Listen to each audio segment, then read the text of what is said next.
Professor Jalaluddin and Rukmani to please come up and join me on the stage.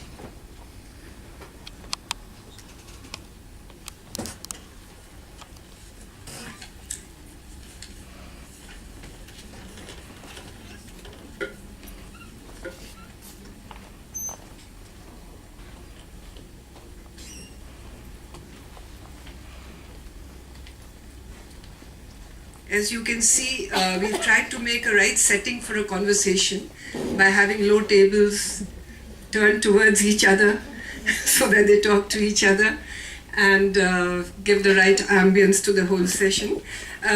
This is really very fortunate for us that both Professor Jalaluddin and Dr. Rukmani Banerjee have agreed to come and be part of this session. Before we get on to the session, I will just quickly introduce both of them. I don't think they need an introduction, neither of them, but still there's so many things that one knows so much about people and yet one does not know enough. So even today when we were just having lunch, I discovered so many things which I had not known earlier, although I have known both of them very, very closely. Let me start with Professor Jalaluddin. I knew him very well as the Joint Director of NCERT because I was also with NCERT. But I did not know that before that he had been the Director of the National Literacy Center in Lucknow, which was new to me. So he has had a very wide gamut of experience, from literacy to education to social activism, I would say. He's been the director of the Literacy Center, as I said. For years he was a joint director and gave very good leadership to the academic work that was being done at the NCERT.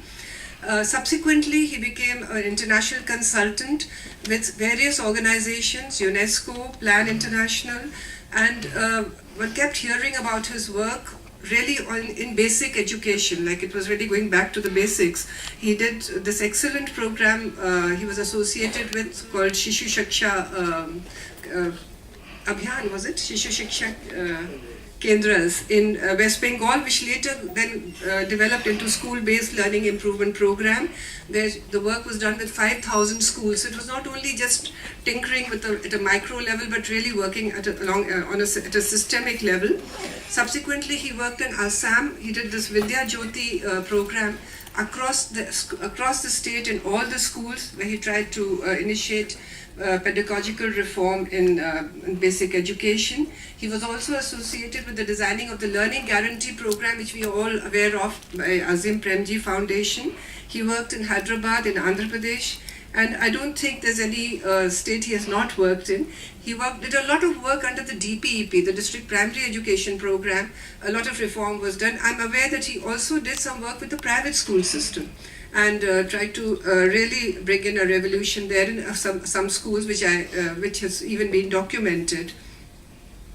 In addition to that, he's worked internationally, as I already said, and has very wide knowledge of what is happening, very wide and very updated knowledge of what is happening internationally in the area of education. So we really look forward to listening to his views and his suggestions which can be applicable to our programs and our own domestic scene.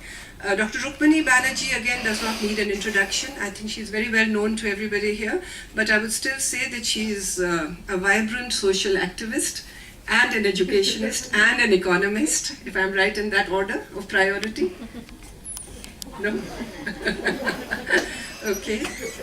She's a member of the national team of Pratham, we all know that, which is a very large-scale citizens initiative, which is in the area of elementary education. What I didn't know was, I'll add on that she was trained as an economist at the Delhi School of Economics and the St. Stephen's College, Delhi University, and then she was a Rhodes Scholar in Oxford University. She completed her PhD from the University of Chicago in 1991, and now she's again grappling with the basics. Currently, she's responsible for the Pratham program in several states, particularly Uttar Pradesh and Bihar. She's been associated, it's not written here, but I know, with all the Pratham books as well. And he has even written some of those little story books for children. She's involved a lot in building the collaborative partnership with state governments, with village communities, and working at a systemic level for large-scale educational reform. Of course, we all know the Asar survey. She has been directing that, taking the lead in that, designing and implementing it. This is the 6th year running, 7th year running for the ASER survey, and we expect to get yet another verdict in January about what the scene is across the country. So it's our great pleasure to have you both here today to educate us through your conversation on this particular topic, which is early learning challenges and prospects. Why did we think of this topic? I'd just like to start with some introductory remarks and then pass it on to you to initiate your conversation. Why did we think of this? One has been involved in a lot of policy level discussions, involved in many academic circle discussions, also been the audience in many presentations on the ASER survey, where we find that there is a huge distance between each of these levels. I see this almost as a triangle. On the one hand is the field experience on one corner. That is a field experience that we see in the area of basic education, early education, which is not getting very promising, even though many years have passed. Then we have the bureaucracy, the governance, the policy making, which is going in another direction but not necessarily taking full cognizance of what is happening on the ground. And then you have the academics, the pedagogues, who are again on another plane, who are rightly so talking about much higher level reform, higher level pedagogical